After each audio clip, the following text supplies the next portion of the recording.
Hi, welcome to the Canadian City and Southern Railroad. Today's video is the town of Canadian City, New Mexico, behind me.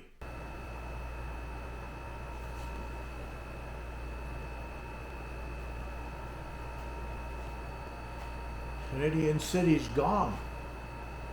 Okay, Canadian City version 3 is gone, not just the town, but the entire railroad. So I'm starting version 4. Now there's two main reasons for that. One, the room was in bad need of repair. It had foundation work that needed to be done. And I want a new railroad where I can reach everything a lot easier. So today, let's talk about Benchwork. So here's some of my bench work so far.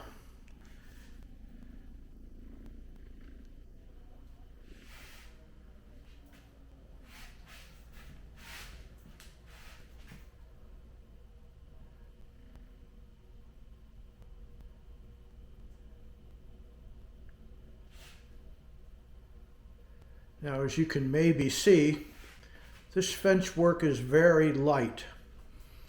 If an 1/8 inch piece of balsa wood can support an HO engine over a 12-inch gap, why overdo bench work if it doesn't need to be crawled over?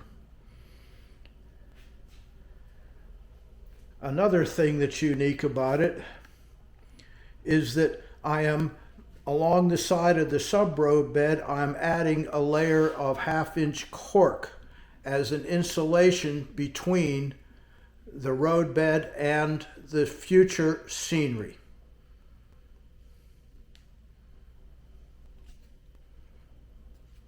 The entire layout narrow enough to carry outside for painting and maintenance or whatever needs to be done to protect my new clean room.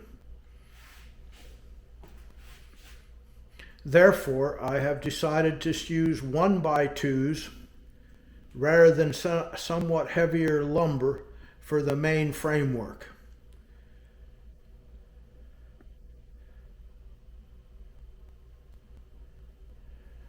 The dual gauge and standard gauge track will have a 3/4 inch by 1/2 inch wide piece of plywood. I'd like to do spline, but the cost is prohibitive, and I don't have a table saw. So I'm doing it this way, and I'm putting the layer of cork on the outside, and surprisingly enough, that has proven to be plenty stiff enough, and the narrow gauge is a 1/2 inch by 1/2 inch with a layer of cork on each side. Now I have found that if I glue the cork onto the edge of the roadbed one side at a time, it is much easier. The first try, I tried to glue both sides, but it gets very awkward. So now I am doing one side at a time.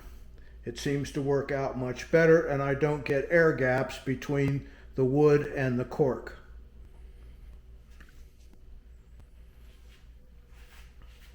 After that, I'm putting a layer of cork down on top of that, and then that's what the track will be laid on. Most of the layout will be hand laid. I've started a little bit of that already. This area in here is the Canadian City Yard. This track down here represents both the Colorado and Southern and the Santa Fe standard gauge, but I'm dual gauging it so that I can run my narrow gauge trains down here as well.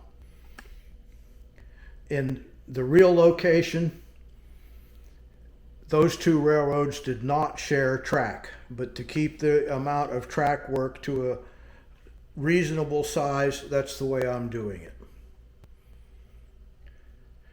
You can see the progression from finished track work to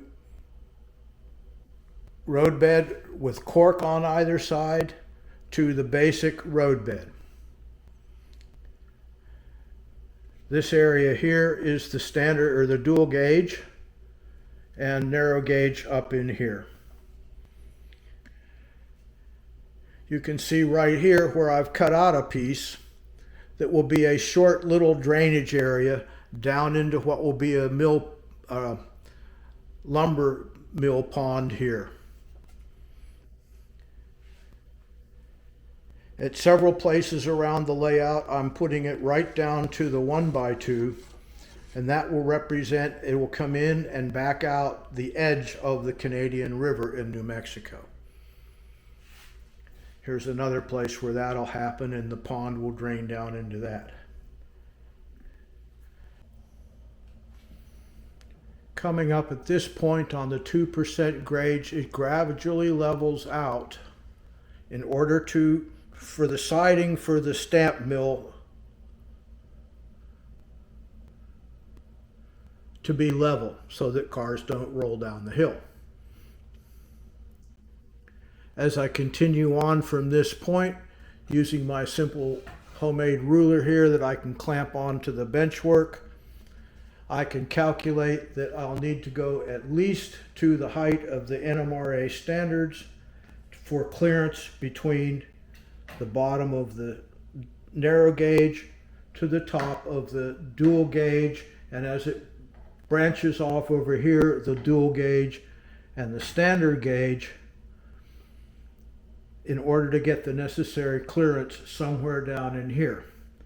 Now I'll have to keep my minimum radiuses, which will be 22, preferably 24 for the standard and dual, and 18, but preferably 20 or greater for the narrow gauge.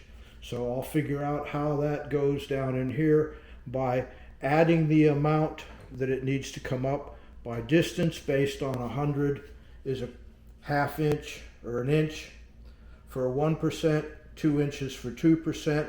So I'll divide that. So approximately 36, 37 inches out from this riser, I will need to come up 3/4 or more, and that will continue on at a 2% grade.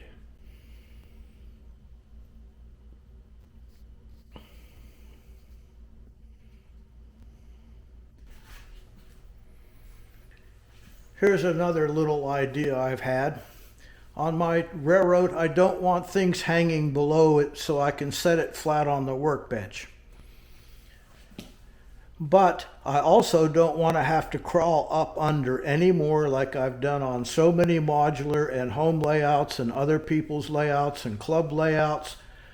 So I've decided to put a simple hinge and a little latch made with a popsicle stick and a single screw to drop all my controls down for easy reach.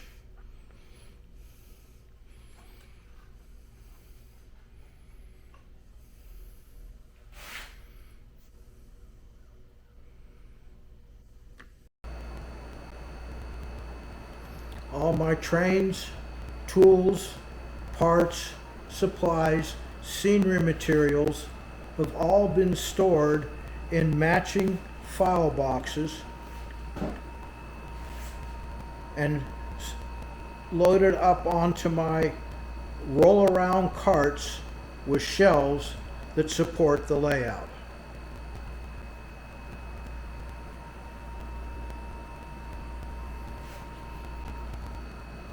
Note the gap in the shelving for the new air conditioner heater unit.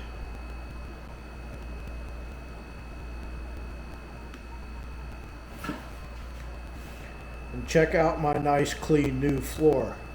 A far cry from the paint splattered rotting floor that was under the old layout. Well, thanks for watching. And if I happen to get this posted today, happy 4th of July. Now I think I need to turn my air conditioner back on because it's going to be over 100 here in Norman today.